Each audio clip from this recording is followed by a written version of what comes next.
إلا ابتغاء وجه ربه الأعلى ولسوف يرضى. صدق الله العظيم وصدق رسوله النبي الكريم ونحن على ذلك لمن الشاهدين والشاكرين والحمد لله رب العالمين. تمام حضرات ایک مرتبہ درود پاک پڑھ لیں. اللہم صلی علی محمد وعلی آل محمد کما صلیت علی ابراہیم وعلی آل ابراہیم انک حمید مجید. اللہم بارک علی محمد وعلی آل محمد کما بارکت علی ابراہیم وعلی آل ابراہیم انک حمید مجید. میرے نہایت ہی واجب الاحترام تشریف فرما عزیز بزرگوں، دوستوں، بھائیوں، گزشتہ سے پیوستہ 2 جمعوں سے آپ حضرات کے سامنے سیدنا صدیق اکبر رضی اللہ تعالیٰ عنہ کی عظمت اور شان کے حوالے سے میں نے آپ حضرات کے سامنے گفتگو کا آغاز کیا ہوا ہے، اور آج کوشش کروں گا کہ اس عنوان کو سمیٹ لوں، اس لیے کہ آنے والا مہینہ جو ہے اس میں بھی بڑے اہم مضامین ہیں کہ جن پہ گفتگو کرنا ضروری ہے. تو سیدنا صدیق اکبر رضی اللہ تعالیٰ عنہ کی عظمت اور شان کو بیان کرنے کے لیے میں نے ایک شاعر کا شعر اس کا انتخاب کیا تھا، اور اس شعر کے 4 مصرعے تھے. ثانی اثنین ہے اللہ کا شیدائی ہے، ثانی اثنین ہے اللہ کا شیدائی ہے، مر کے بھی پہلوئے احمد میں جگہ پائی ہے. یا تو صدیق کے اوصاف کا اقرار کرو، یا تو صدیق کے اوصاف کا اقرار کرو، ورنہ لازم ہے کہ قرآن کا بھی انکار کرو. میں نے ان 4 مصرعوں میں سے پہلے مصرعے کے پہلے لفظ ثانی اثنین ہے، اس پر تفصیل کے ساتھ آپ کے ہر کام میں اول ہونے پر دلائل پیش کیے. آج بات کو آگے بڑھائیں گے کہ ثانی اثنین ہے اللہ کا شیدائی ہے. اللہ کا شیدائی ہے کا کیا مطلب؟ کہ جب کلمہ پڑھ لیا، اب کلمہ پڑھنے کے بعد مال، جان، اولاد سب کچھ اللہ کے نام پہ قربان کر دی ہے. نہ مال بچایا، نہ اپنی اولاد بچائی، نہ اپنی جان کو بچایا.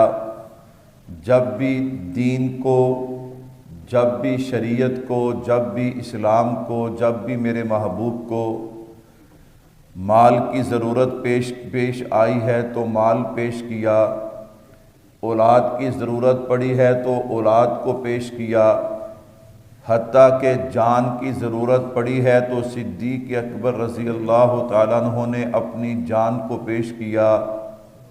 تو یہ سب کچھ کس کے لیے تھا؟ اللہ کو راضی کرنے کے لیے. ثانی اثنین ہے اللہ کا شیدائی ہے. کیسا اللہ کا شیدائی؟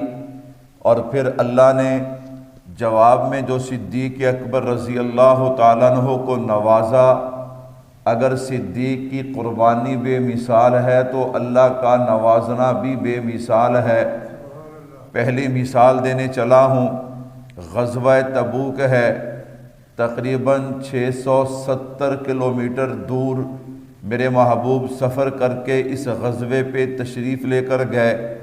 آپ اندازہ کیجئے گا، آج بھی کسی فوج نے کسی پر حملہ کرنا ہو اور 670 کلومیٹر کا سفر کرنا ہو، کتنے اخراجات اور کتنی ضروریات درپیش ہوں گی.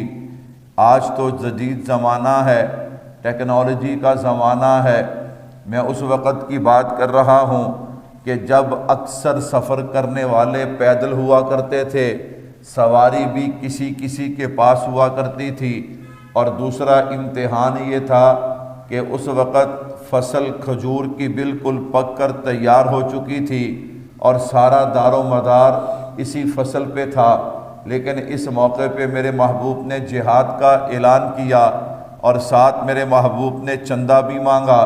میں قربان جاؤں، ہر صحابی نے اپنی حیثیت سے بڑھ کر چندہ دیا، لیکن جب سیدنا صدیق اکبر کی باری آئی نا، حضرت ابو بکر صدیق رضی اللہ تعالیٰ عنہ نے اپنے گھر سے سوئی اور دھاگا تک نکال کے امام الانبیاء صلی اللہ علیہ وسلم کے قدموں میں ڈال دیا، یہاں تک کہ سیدنا فاروق اعظم رضی اللہ تعالیٰ عنہ کے حوالے سے حضرت زید بن اسلم رحمۃ اللہ علیہ اپنے والد سے نقل کرتے ہیں، ابو داؤد شریف میں موجود ہے روایت، فرمایا سیدنا فاروق اعظم رضی اللہ تعالیٰ عنہ کہتے ہیں کہ ایک دن اللہ کے نبی نے چندہ جو مانگا، میں اپنے گھر کا آدھا مال لے کر آیا اور میں نے ذہن میں کہا آج میں ابو بکر صدیق رضی اللہ تعالیٰ عنہ سے آگے بڑھ جاؤں گا، کیوں؟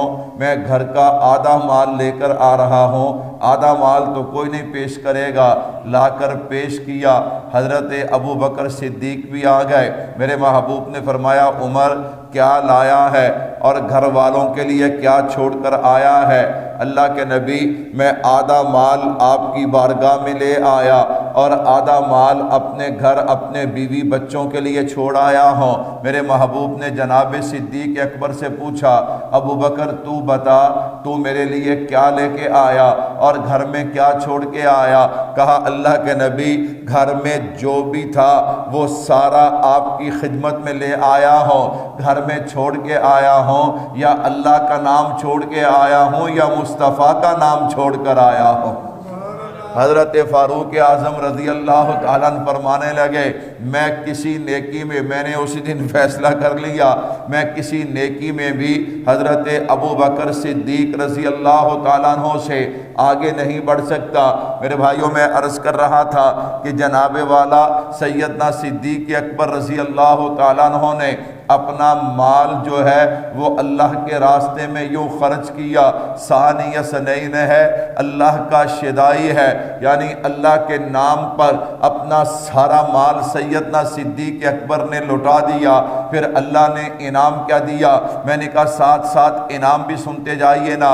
امام ابو الحسن الواحدی رحمۃ اللہ علیہ اس روایت کو نقل کرتے ہیں حضرت عبداللہ ابن عمر رضی اللہ عنہما سے، فرمایا ایک دن اللہ کے نبی صلی اللہ علیہ وسلم تشریف فرما تھے، آپ کے پاس سیدنا صدیق اکبر رضی اللہ تعالیٰ عنہ بھی تشریف فرما تھے۔ میں قربان جاؤں اللہ نے آسمانوں سے جبرائیل امین کو بھیجا۔ میرے بھائیوں آپ حضرات سنتے رہتے ہیں کہ صدیق اکبر نے ٹاٹ کا لباس پہنا، فرشتوں نے ٹاٹ کا لباس پہنا، اسے حضرات علماء کرام کمزور فرماتے ہیں، لیکن جو بات میں آپ کے سامنے نقل کر رہا ہوں ذرا اس بات کو سنیے گا۔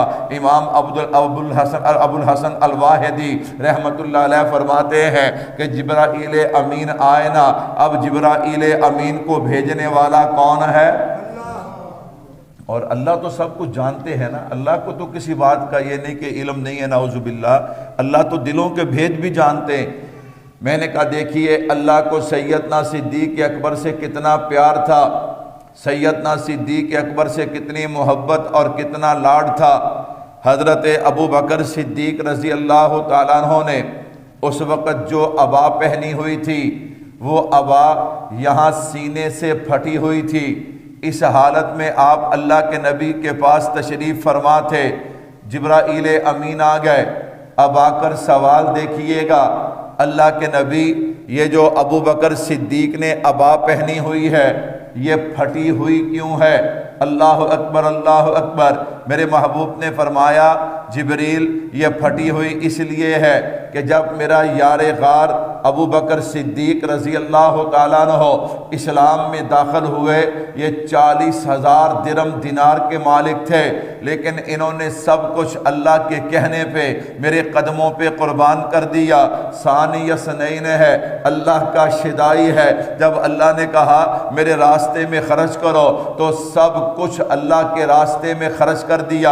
اور آج حالت یہ ہے کہ صدیق نے پھٹا ہوا لباس پہنا ہے، پھٹی ہوئی عبا پہنی ہوئی ہے۔ میں قربان جاؤں، اتنی بات سننے کے بعد جبرائیل امین عرض کرتے آقا ایک تو صدیق اکبر کو اللہ کا سلام دیجئے گا اور دوسرا یہ پیغام بھی دیجئے گا کہ اللہ پوچھتے ہیں ابو بکر اس حالت میں تو مجھ سے راضی بھی ہے کہ نہیں؟ میں نے کہا دیکھو یہ کتنا محبت بھرا لمحہ ہے۔ اللہ اکبر، اللہ تو دلوں کے بھید جانتے ہیں، اللہ کو پوچھنے کی کیا ضرورت ہے؟ اللہ کا تو پتا ہے نا کہ صدیق اس حالت میں مجھ سے راضی بھی ہے کہ نہیں، لیکن اللہ نے صرف لاڈ جتانے کے لیے، صرف محبت جتانے کے لیے کیا فرمایا کہ ایک تو میرا سلام، اللہ کے نبی نے فرمایا ابو بکر جبریل آئے ہیں اور تیرے لیے خدا کا سلام لائے ہیں۔ ابو بکر تیری عظمت کے کیا کہنے، اگر تو نے رب کے نام پہ سب کچھ لٹایا تو اللہ نے تجھے مقام کیا عطا کیا ہے کہ اللہ آسمانوں سے تجھے سلام بھیجتے ہیں اور تیرا نام لے کے تجھے سلام بھیجتے ہیں۔ نمبر 2، اللہ نے پوچھا ہے ابو بکر 40,000 درم دینار کا مالک تھا، سب کچھ میرے کہنے پہ میرے نبی کے قدموں پہ قربان کر دیا، کیا اس حالت میں مجھ سے راضی بھی ہے کہ نہیں؟ حضرت ابو بکر صدیق رو پڑے، کہا اللہ میں اس حالت میں راضی ہوں، اللہ میں اس حالت میں راضی ہوں۔ کیوں؟ ابو بکر کی کیا مجال ہے؟ ہاں جس حالت میں مصطفیٰ راضی فرشوں پہ ہو، عرشوں پہ خدا ہو، ابو بکر بھی اسی حالت میں راضی ہے۔ ثانی اثنین ہے، اللہ کا شدائی ہے۔ میں نے کہا اللہ کے نام پہ صدیق اکبر نے سب کچھ لٹا دیا، شدائی اسے کہتے ہیں نا، اللہ کے نام پہ سب کچھ لٹا دیا، کچھ نہیں بچایا صدیق اکبر رضی اللہ تعالیٰ عنہ نے۔ میرے بھائیو یہاں تک اگر آپ نے لٹایا تو اللہ نے پھر آپ کو عظمت اور شان، مقام، رفعت، بلندی بھی اسی اعتبار سے عطا کی ہے۔ اللہ اکبر، آپ کی عادت مبارکہ تھی جب کوئی غلام آپ کو نظر آتا جو کلمہ پڑھتا اور اس کا مالک اس پہ ظلم و ستم کرتا تو صدیق اکبر رضی اللہ تعالیٰ عنہ سے برداشت نہ ہوتا، آپ اس غلام کو آزاد کرواتے، آزاد کروا کے پھر اسے چھوڑ دیتے، یہ نہیں کہ اپنا غلام بنا لیتے، اسے اللہ کے نام پہ آزاد کروا دیتے مال خرچ کر کے۔ اللہ اکبر، حالانکہ ایک دن آپ کے والد حضرت ابو قحافہ رضی اللہ تعالیٰ عنہ فرمانے لگے ابو بکر اگر تو نے کوئی غلام آزاد کروانے ہیں تو جو جناب ہنر مند غلام ہیں ان کو آزاد کروایا کر، یا جو طاقت کے اندر زیادہ ہیں ان کو آزاد کروایا کر، کل تیرا کسی کے ساتھ جھگڑا ہو جائے، کل تجھ پر کوئی پریشانی آئے تو تیرے ساتھ تو کھڑے ہونا۔ اللہ اکبر، حالانکہ صدیق اکبر کا یہ جناب خیال نہیں تھا، آپ اس وجہ سے ان کو آزاد نہیں کرواتے، آپ کی رضا تو صرف اللہ کو، آپ کا مقصد تو صرف اللہ کو راضی کرنا تھا، اس مقصد کے لیے آپ غلام آزاد کروایا کرتے تھے۔ اب کہنے والے کون ہیں؟ کہنے والے والد ہیں حضرت ابو قحافہ رضی اللہ تعالیٰ عنہ۔ اور جب حضرت بلال پہ ظلم و ستم ہوا نا، امیہ نے آپ کو آگ کے انگاروں پہ لٹایا، کبھی ریت تپتی ہوئی زمین پہ ریت پہ لٹا کے آپ کے سینے پہ پتھر رکھ دیے جاتے، کبھی لوگوں کو کھڑا کر دیا جاتا اور کبھی بچے آپ کو پتھر مارتے، کبھی حضرت بلال کو گلیوں میں گھسیٹا جاتا۔ اللہ اکبر، آپ کی زبان مبارک کو کوئلے کے ذریعے جلا دیا گیا، لیکن پھر بھی حضرت بلال احد احد کی صداؤں سے باز نہیں آیا کرتے۔ اللہ کے نبی صلی اللہ علیہ وسلم کو اس بات سے بڑی تکلیف ہوئی۔ صدیق اکبر چونکہ مزاج شناس نبوت تھے، سمجھ گئے اللہ کے نبی چاہتے ہیں کہ بلال کو آزاد ہونا چاہیے، امیہ کے پاس گئے، امیہ میں بلال کو خریدنا چاہتا ہوں۔ کہا کتنا مال دے گا؟ کہا اگر تو ایک ترازو کے پلڑے میں بلال کو بٹھائے، دوسرے پلڑے میں مجھے کہے کہ میں سونا رکھوں، میں سونے کے ساتھ تول کر بھی بلال کو لے جاؤں گا۔ کہا بلال میں ہنر تو کوئی نہیں ہے۔ کہا تجھے نہیں پتا بلال میں کیا ہنر ہے؟ اللہ اکبر، بلال وہ ہے کہ جس کی وجہ سے میرے محبوب کو تکلیف ہوتی ہے۔ بلال آزاد ہوگا تو فرشوں پہ مصطفیٰ راضی ہو جائے گا، عرشوں پہ خدا راضی ہو جائے گا۔ ہاں مجھے کچھ اور چاہیے بھی نہیں، مجھے تو چاہت یہی ہے۔ حضرت بلال رضی اللہ تعالیٰ عنہ کو آزاد کروایا۔ جب آزاد کروایا نا، اب مشرکین مکہ آپس میں باتیں کرنے لگے، کہنے لگے کوئی نہ کوئی تو بلال کا ابو بکر پہ احسان ہوگا نا، جو آج اتنا مہنگا اتنی قیمت ادا کر کے بلال کو آزاد کروا کے ابو بکر صدیق لے جا رہے ہیں، کوئی نہ کوئی احسان تو ہوگا، ہمیں نہیں پتا لیکن اندر کوئی بات ضرور ہو گئی۔ میں نے کہا قربان جاؤں، اب صدیق پہ الزام آ رہا تھا نا، اب اللہ نے جبرائیل امین کو بھیجا، جبریل جلدی جانا، الذی یؤتی مالہ یتزکا وما لأحد عنده من نعمت تجزا الا ابتغاء وجہ ربہ الاعلی ولسوف یرضی۔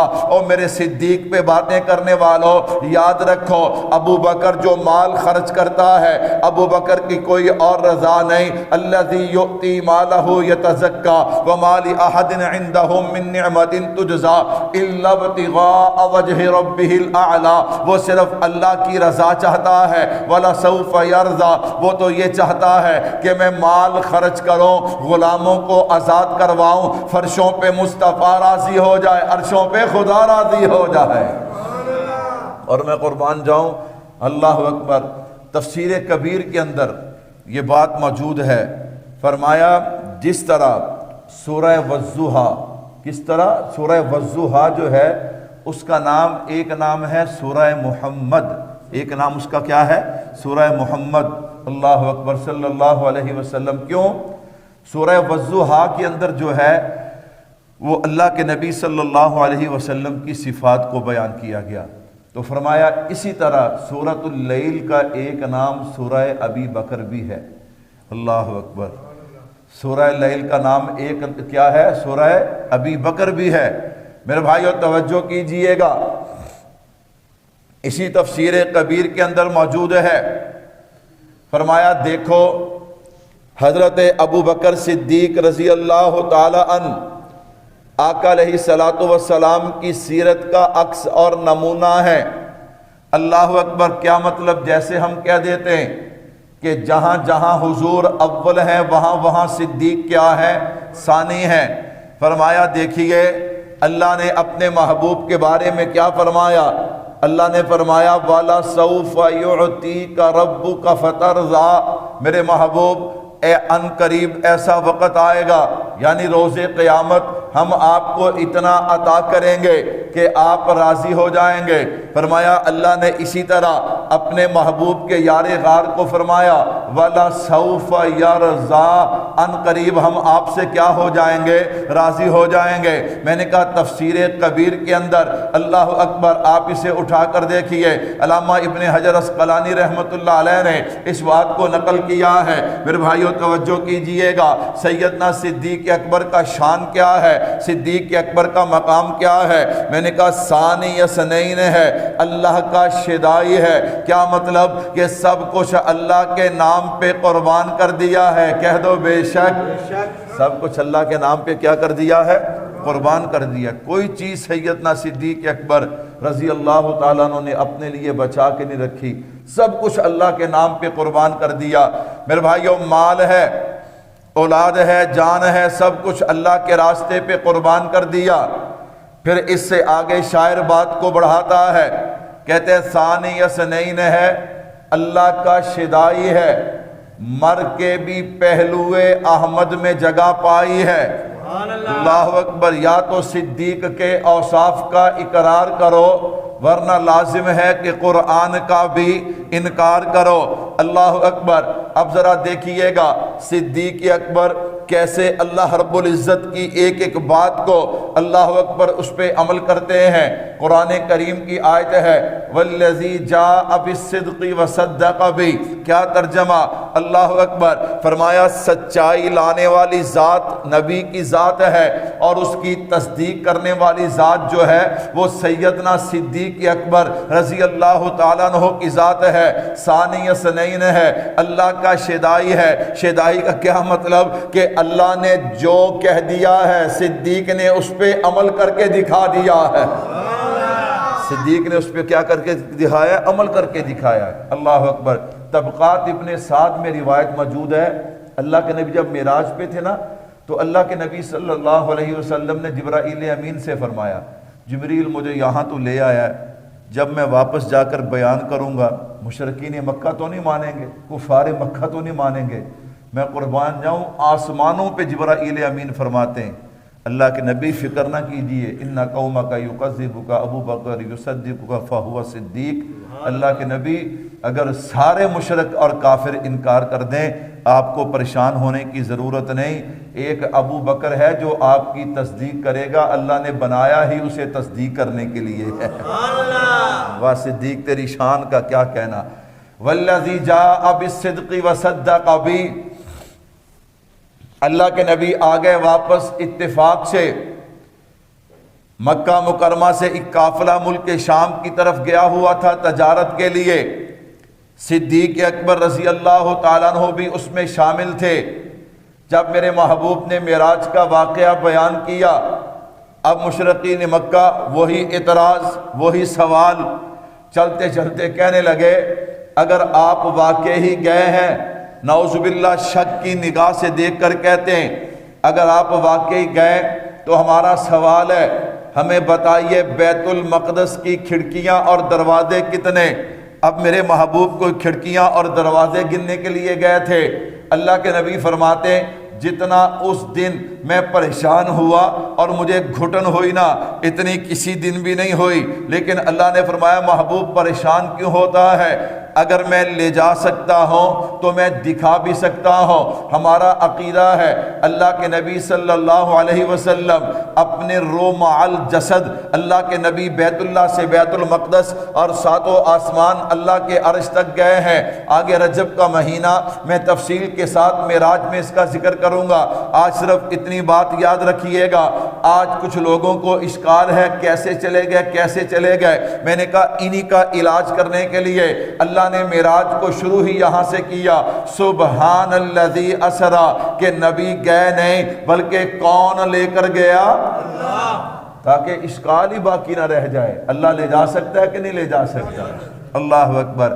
تو اللہ فرماتے کملی والے فکر نہ کر، اگر میں تجھے لے جا سکتا ہوں تجھے دکھا بھی سکتا ہوں۔ اللہ نے درمیان کے سارے پردے ہٹا دیے، بیت المقدس کو سامنے کر دیا۔ سبحان اللہ، حضور دیکھتے جا رہے ہیں اور جواب دیتے جا رہے ہیں۔ سبحان اللہ۔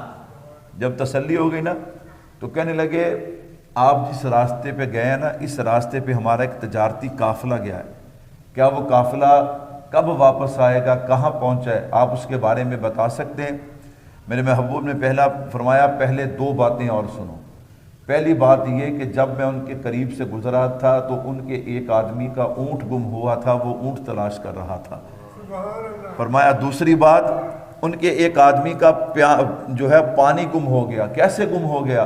فرمایا اس نے پیالے میں پانی ڈالا، اس نے وہ پانی پیا بھی نہیں اور وہ پانی نیچے بھی نہیں گرا، وہ پانی غائب ہو گیا۔ نمبر 3، اچھا وہ قافلہ آئے گا کب؟ میرے محبوب نے فرمایا آج نہیں تو کل شام تک ضرور لوٹ آئے گا۔ کل شام تک کیا ہوگا؟ ضرور لوٹ آئے گا۔ اب میرے بھائیو اللہ کے نبی صلی اللہ علیہ وسلم نے جب یہ بات فرمائی، جانتے مشرک بھی تھے کافر بھی تھے کہ مصطفیٰ کی زبان سے جو بھی نکلتا ہے وہ حق اور سچ نکلتا ہے۔ اب پریشان ہے کہ کہیں قافلہ نہ آئے، کہیں قافلہ نہ آئے۔ یہ کیسے ہو سکتا تھا؟ جو وقت مقرر تھا، وقت مقرر سے پہلے قافلہ پہنچ گیا۔ جب قافلہ پہنچا تو دوڑے دوڑ کر گئے اور تمہارے کسی آدمی کا اونٹ گم ہوا تھا؟ انہوں نے کہا بالکل ہوا تھا۔ کسی کا پانی غائب ہوا؟ ہاں پانی غائب ہوا۔ کیا مطلب پانی غائب ہوا؟ صدیق اکبر رضی اللہ تعالیٰ عنہ نے پیالے میں پانی ڈالا، پیا بھی نہیں، زمین پر بھی نہیں گرا، لیکن وہ پانی غائب ہو گیا۔ وہ پانی کہاں پہ گیا؟ اللہ کے نبی فرماتے ہیں وہ پانی میں نے پی لیا۔ مسئلہ سوال پیدا ہوتا ہے، پانی کسی دوسرے کا، اس کی اجازت کے بغیر پانی کیسے پیا جا سکتا ہے؟ میرے محبوب نے بتا دیا کہ ابو بکر کا مال استعمال کرنے کے لیے نبی کو اجازت کی ضرورت ہے۔ اللہ اکبر، نبی کو اجازت کی ضرورت نہیں ہے۔ اللہ اکبر۔ اب ہر طرف سے جب انہیں جواب مل گیا نا تو کہنے لگے اب ایک ہی راستہ باقی ہے، صدیق کے دروازے پہ چلتے ہیں۔ چونکہ وہ بھی سفر پہ تھے، ابھی تک انہوں نے اپنے محبوب کی زبان سے واقعہ نہیں سنا معراج کا، ہو سکتا ہے ہماری بات سن کے وہ ہماری بات پہ یقین کر لیں۔ چلے گئے، دروازے پہ دستک دی ہے، صدیق اکبر سے کارگزاری بیان کی وقت تھوڑا میں اشاروں سے بات پوری کرتا ہوں۔ فرمایا یہ تو بتاؤ کہنے والے کون ہیں؟ ابو بکر اس بات کو چھوڑ کہنے والے کون ہیں؟ بھلا اتنی دیر میں کہ ابھی دروازے کی کنڈی حرکت کر رہی ہو، بستر کی گرمی باقی ہو، اور جس پانی سے وضو فرمایا وہ پانی ابھی خشک نہ ہوا ہو، اتنی جلدی بھلا کوئی ساتوں آسمان، جنت جہنم، اللہ کی ملاقات، بیت اللہ سے بیت المقدس، انبیاء کی امامت؟ کہا بتاؤ تو صحیح نا۔ صدیق اکبر بھی جانتے تھے یہ دعویٰ کر سکتی ہے تو صرف ایک ہستی کر سکتی ہے۔ مجبور ہو گئے، بتانا پڑا کہ آپ کے یار غار، آپ کے محبوب نے فرمایا میں قربان جاؤں۔ صدیق اکبر رضی اللہ تعالیٰ عنہ فرماتے ہیں ان کان قد قال فہو صادق، یاد رکھو اگر یہ بات انہوں نے کی ہے تو پھر بالکل حق اور سچ کہا ہے۔ اگر میں یوں کہہ دوں تو مبالغہ نہ ہوگا۔ صدیق اکبر نے کیا کہا؟ اگر یہ بات میرے محبوب نے کہی ہے پھر ایک بار نہیں 1000 بار ہو سکتا ہے۔ اب صدیق اکبر کو اندازہ ہو گیا رضی اللہ تعالیٰ کہ ان ظالموں نے میرے محبوب کو پریشان کی ہے۔ آپ تشریف لے گئے۔ اب یہ کیسے ہو سکتا تھا کہ اللہ کے نبی اپنے دشمنوں کو تو واقعہ سنائیں اور اپنے یار غار کو، صدیق اکبر کو نہ سنائیں؟ حضور نے واقعہ سنانا شروع کیا۔ صدیق اکبر بیٹھے دو زانو ہو کے بس ایک ہی بات کہتے ہیں صدقت یا رسول اللہ، صدقت یا رسول اللہ، صدقت یا رسول اللہ صلی اللہ علیہ وسلم۔ اللہ کے نبی آپ نے یہ بھی سچ فرمایا، آپ نے یہ بھی سچ فرمایا، آپ نے یہ بھی سچ فرمایا۔ جب بات پوری ہو گئی نا اللہ اکبر، تو صدیق اکبر نے بلند آواز میں کہا انا اشہد انک رسول اللہ حقا، دنیا والوں میں صدیق اعلان کرتا ہوں کہ میرے محبوب نے معراج کے حوالے سے جو بھی کہا وہ بالکل حق اور سچ کہا۔ میں نے کہا بہت بڑی بات ہے، لیکن اس سے بھی بڑی بات آ رہی ہے، میں قربان جاؤں۔ میرے محبوب نے فرمایا وَأَنَا أَشْهَدُ أَنَّكَ صِدِّيقُ حَقًّا، اور دنیا والوں یہ بات بھی سن لو، میرا ابو بکر بھی جو کہتا ہے وہ حق اور سچ ہی کہتا ہے۔ میرا ابو بکر بھی جو کہتا ہے وہ حق اور اس پہ ہمیں یقین ہے، اس پہ ہمیں بولو یار، اس پہ ہمیں کیا ہے؟ کیوں؟ ہم صحابہ کے بھی ماننے والے ہیں، ہم اہل بیت کے بھی ماننے والے ہیں، ہمیں اس پہ یقین ہے۔ ہمیں اس پہ کیا ہے؟ آپ اس بات کو دہرائیں نا ذرا، اس پہ ہمیں کیا ہے؟ یقین ہے۔ ہمیں اس پہ یقین ہے۔ اللہ اکبر۔ کیسے یقین ہے؟ میں نے کہا سنو، یوں یقین ہے ہمیں۔ اللہ کے نبی صلی اللہ علیہ وسلم کی ملکیت میں ایک باغ تھا جسے باغ فدق کہتے تھے۔ جسے کیا کہتے تھے؟ باغ فدق کہتے تھے۔ اس کی جو آمدنی تھی نا، کھجوروں کا باغ تھا، اس کی جو آمدنی تھی اللہ کے نبی اسے اپنے اہل بیت پہ، اپنے اہل و عیال پہ، اپنی بیٹی پہ، نواسوں پہ، اپنے خاندان پہ خرچ کرتے تھے اور کھلا خرچ کرتے تھے۔ لیکن پھر بھی جو مال بچ جاتا نا اس سے جہاد کی تیاری کرتے۔ اس سے کیا تیاری کرتے؟ جہاد کی تیاری کرتے۔ اللہ کے نبی نے دنیا سے پردہ فرمایا۔ جب دنیا سے پردہ فرمایا نا تو بخاری شریف کی روایت ہے 4035 نمبر ہے حدیث کا۔ کتنا؟ اگر کوئی دیکھنا چاہے، چیک کرنا چاہے، 4035 نمبر ہے حدیث پاک کا۔ میرے بھائیو، حضرت عباس رضی اللہ تعالیٰ عنہ جانتے ہو کون ہے؟ کون ہے؟ اللہ اکبر۔ میرے بھائیو توجہ کیجئے گا، حضرت بی بی فاطمہ الزہرا رضی اللہ تعالیٰ عنہ، یہ دونوں ہستیاں حضرت ابو بکر صدیق کے پاس آئیں۔ کہہ دو سبحان اللہ۔ بہت بڑا مسئلہ حل ہو گیا، بہت بڑا مسئلہ کی ہو گیا، حل ہو گیا۔ آپ کہیں گے کیسے؟ میں نے کہا آپ جاتے ہیں کسی کام سے کسی سرکاری دفتر میں، تو وہاں آپ کو کہا جاتا ہے کہ جائیے جی فلاں اتنے گریڈ کا جو افسر ہے نا اس سے آپ دستخط کروا کے لائیں، پھر آپ کا کام ہوگا۔ آپ آ گئے مولوی صاحب کے پاس کہ مولوی صاحب آپ دستخط کر دیں۔ وہ جو فلاں افسر ہے اس کے سینے میں کون سا قرآن ہے، وہ کون سا دین کو جانتے ہیں، ماشاءاللہ آپ حافظ قرآن ہیں، مجھے بتائیے مولوی صاحب کے دستخط کرنے سے وہ کام ہو جائے گا؟ نہیں۔ میں نے کہا بھائیو سنیے گا ذرا، اگر یار لوگوں کے عقیدے کے مطابق خلیفہ اول حضرت علی المرتضیٰ شیر خدا رضی اللہ تعالیٰ عنہ تھے تو پھر میرے نبی کے چچا حضرت عباس رضی اللہ تعالیٰ عنہ کو اور حضرت بی بی فاطمہ الزہرا رضی اللہ تعالیٰ عنہ کو کہاں جانا چاہیے تھا؟ حضرت علی کے پاس جانا چاہیے تھا باغ فدق کے لیے، یا حضرت ابو بکر صدیق کے پاس جانا چاہیے تھا؟ میں نے کہا کم عقلو کم فہمو سمجھو تو صحیح نا، نبی کے چچا اور نبی کی بیٹی مہر لگا رہی ہے کہ میرے والد کے بعد اور میرے بھتیجے کے بعد اگر خلیفہ اول ہے مسلمانوں کا تو وہ ابو بکر صدیق ہے۔ وہ کون ہے؟ ابو بکر صدیق ہے۔ جا کے مطالبہ کیا کہ باغ فدق ہمیں دیا جائے، خیبر کا خمس ہمیں دیا جائے۔ تو آگے سے سیدنا صدیق اکبر رضی اللہ تعالیٰ عنہ کیا فرماتے ہیں؟ فقال ابو بکر، فرمایا ابو بکر نے آگے عرض کی اے نبی کے چچا، اے نبی کی بیٹی فاطمہ، ایک بات آپ کی ہے، ایک حکم آپ کا ہے اور ایک حکم آپ کے والد کا ہے۔ میں آپ کا بھی غلام، آپ کے والد کا بھی غلام، میں آپ کے والد کا فیصلہ آپ کے سامنے رکھ دیتا ہوں، باقی جو آپ کہیں گی ویسے میں کر دوں گا۔ فرمایا میرے والد کا فیصلہ کیا ہے؟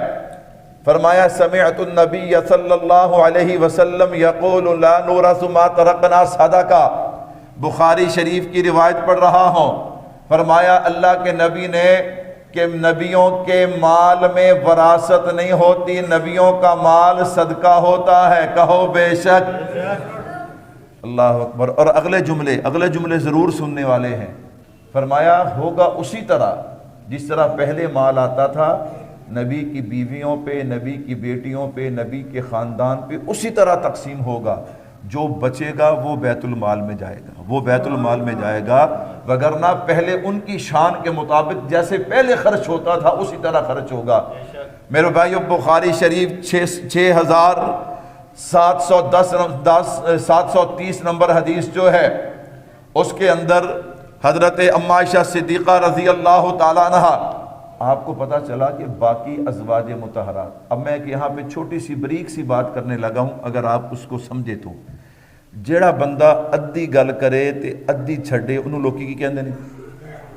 ہاں اللہ اکبر، کیا کہتے ہیں؟ ہاں شیطان کہتے ہیں بھی یہ شرارت کر رہا ہے، کی کر رہا ہے بھی یہ ادھی گل کردا ہے تے ادھی چھڑدا ہے۔ اللہ اکبر۔ میں نے کہا آپ مجھے بتائیں کہ باغ فدق میں صرف حضرت فاطمہ کا حق تھا رضی اللہ تعالیٰ عنہ، نبی کی بیویوں کا حق نہیں تھا؟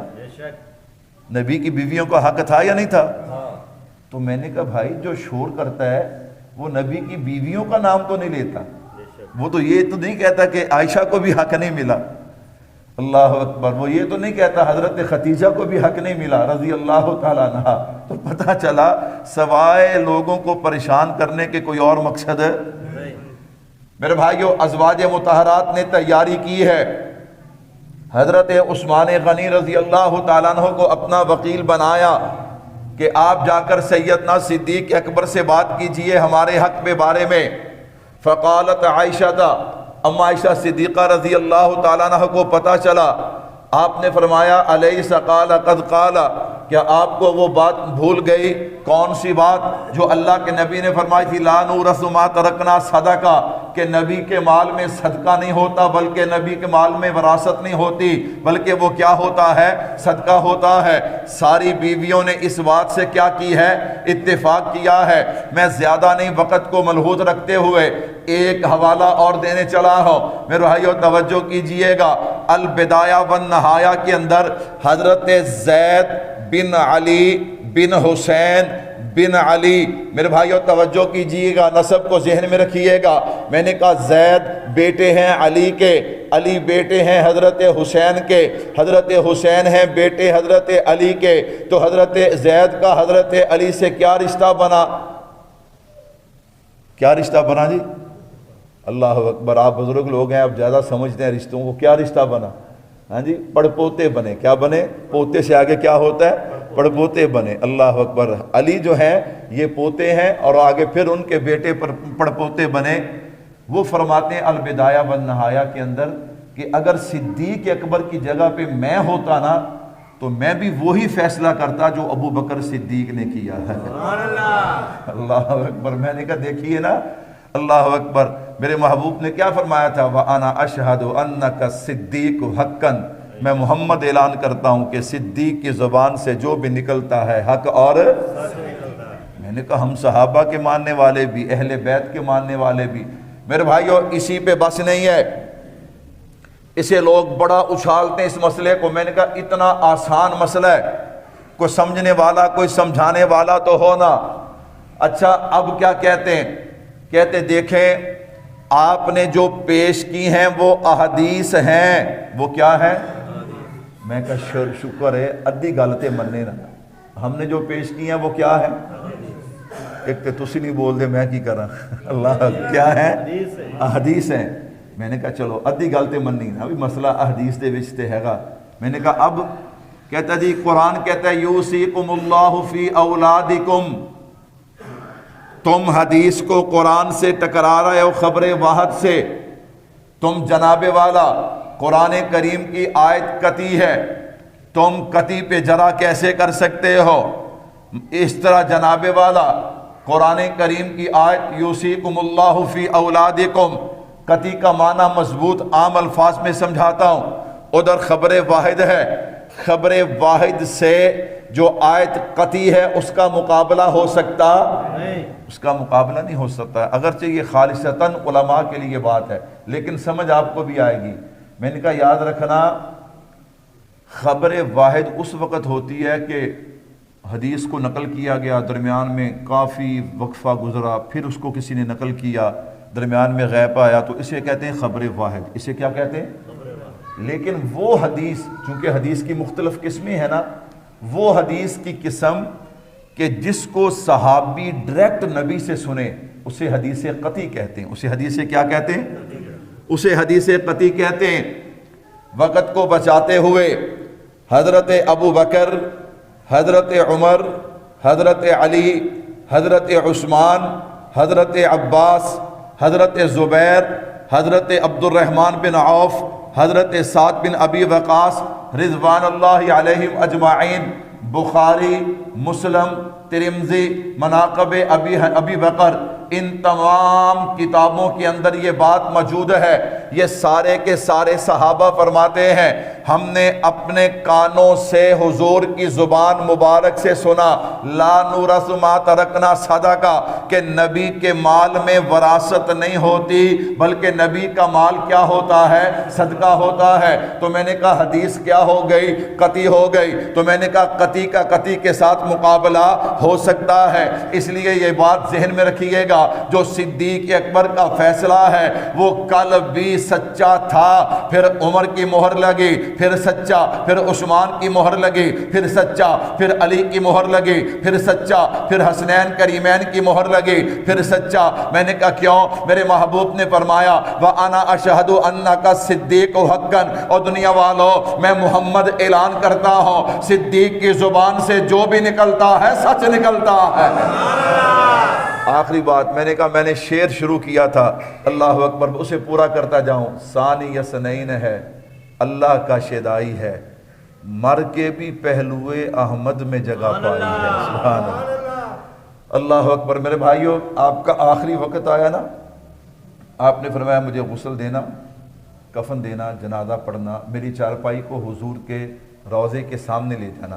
جس طرح اب گنبد شریف بنا ہوا نا، اس طرح نہیں تھا، اس وقت صرف اما عائشہ صدیقہ رضی اللہ تعالیٰ عنہ کا حجرہ تھا، کمرہ تھا، لیکن اس پہ تالا رہتا تھا، اس کو تالا لگا ہوتا تھا۔ فرمایا جا کے رکھنا، آواز دینا، اللہ کے نبی غلام حاضر ہے، اجازت ملے تو دفن کر دینا، نہ اجازت ملے تو جنت البقیع میں لے جانا۔ اللہ اکبر، لے جایا گیا، جا کے چارپائی کو رکھا گیا، آواز دی گئی آقا غلام حاضر ہے، آقا غلام۔ فرمایا خود بخود تالا کھلتا ہے، کسی نے تالا کھولا نہیں، تالا خود کھل کے زمین پہ گرتا ہے۔ اللہ اکبر، اور آواز آتی ہے ادخل الحبیب الی الحبیب فإن الحبیب الی الحبیب مشتاق۔ فرمایا یار کو یار کے پاس پہنچا دو، کیوں؟ یار اپنے یار کے انتظار میں ہے۔ سبحان اللہ، یار اپنے یار کے کیا ہے؟ انتظار میں ہے۔ اما تیرا حجرہ امین خاص ہے ذات رسالت کا، بساط عرض پر یہی ٹکڑا ہے جنت کا، اسی میں رحمت للعالمین رہتے تھے، رہتے ہیں، یہی ٹکڑا ہے جسے گنبد خضرا بھی کہتے ہیں، اسی سے حشر کے دن سرور کونین اٹھیں گے، مگر تنہا نہیں، مع شیخین اٹھیں گے، شفاعت کی تیری رحمت قدے سے ابتدا ہوگی، اور اسی پہ ہم گنہگاروں کی شفاعت کی انتہا ہوگی۔ اللہ اکبر، اللہ اکبر۔ میرے بھائیو، میں نے کہا آؤ شعر کو پورا کرتا جاؤں۔ ثانی اثنین ہے، اللہ کا شیدائی ہے، مر کے بھی پہلوئے احمد میں جگہ پائی ہے، یا تو صدیق کے اوصاف کا اقرار کرو، یا تو صدیق کے اوصاف کا 13 آیات ہیں قرآن میں، کتنی؟ 13، جو خالصتاً صدیق کے لیے، اور جو متفرق ہیں جس میں سارے صحابہ کا ذکر ہے وہ تو بہت زیادہ ہیں۔ اسی طرح بہت سی احادیث ہیں جن میں منفرد بھی صدیق اکبر کا ذکر ہے اور انفرادی بھی، اجتماعی بھی۔ میں نے کہا یا تو صدیق کے اوصاف کا اقرار کرو، ورنہ لازم ہے کہ قرآن کا انکار کرو۔ اللہ مجھے اور آپ کو صحیح معنوں میں صحابہ کا غلام بنائے۔ وما علینا الا البلاغ۔